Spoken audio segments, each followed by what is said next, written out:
ilmuwan besar asal Italia yang terkenal akan penyangkalannya terhadap keyakinan bahwa bumi pusat tata surya atau yang kita kenal dengan geosentris.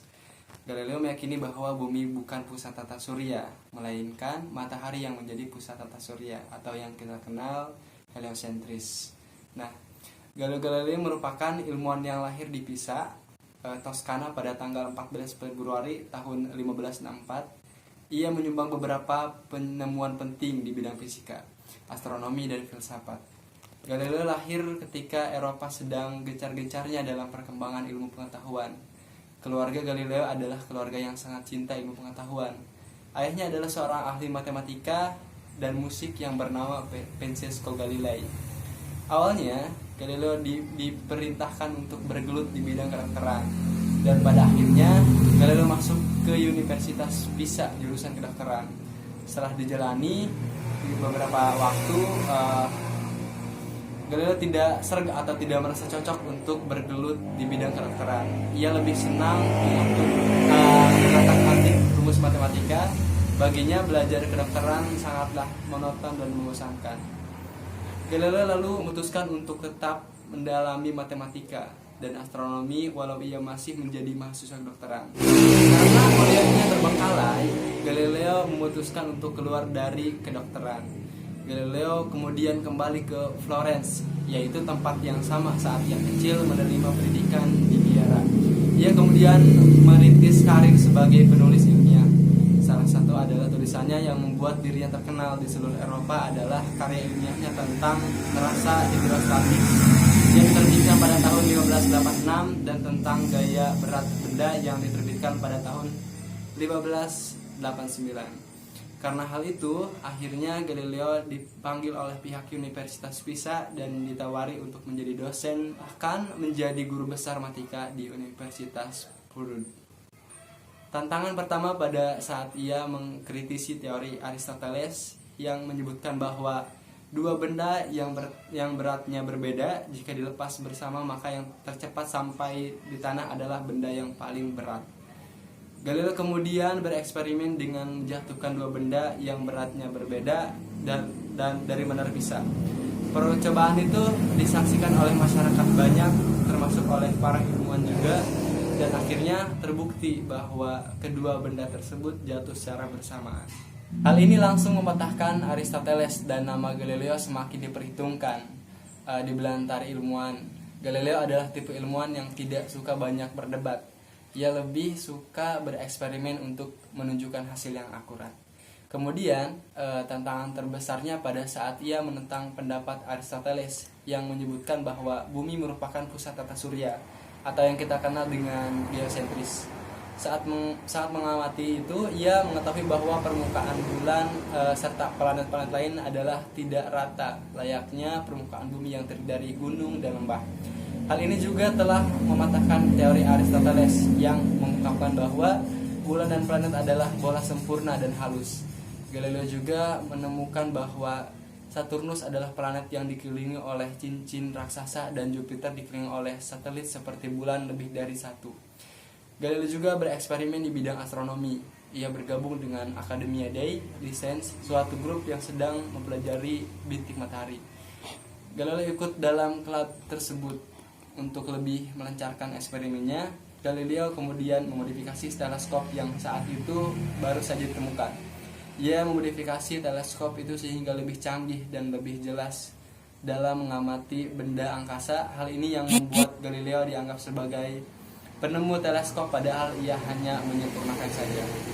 Ia juga menemukan suatu penemuan yang membuat geger seluruh Eropa. Ia menemukan bahwa bumi bukanlah pusat tata surya seperti keyakinan ilmuwan saat itu. Pihak gereja pada saat itu segala otoritas gereja adalah mutlak. Di kitab suci Injil dijelaskan bahwa bumi pusat tata surya. Ilmuwan yang menyatakan bumi adalah pusat tata surya adalah Aristoteles, yang waktu itu teori-teorinya banyak dianut oleh para ilmuwan. Lagi-lagi Galileo terus bertugas menguji teori bapak filsafat ini. Namun Galileo tetap pada keyakinannya bahwa bumi bukan pusat tata surya. matahari pusat tata surya yang sebenarnya dan planet-planet termasuk bumi berputar mengelilingnya. Ini terkenal dengan teori yang tadi kita sebutkan, yaitu heliocentris. Sebenarnya teori matahari sentris ini awalnya diungkapkan oleh ilmuwan Copernicus, namun kemudian ditentang habis-habisan oleh pihak gereja, yang mengakibatkan Copernicus adalah menyesatkan dan dihukum penggal oleh gereja.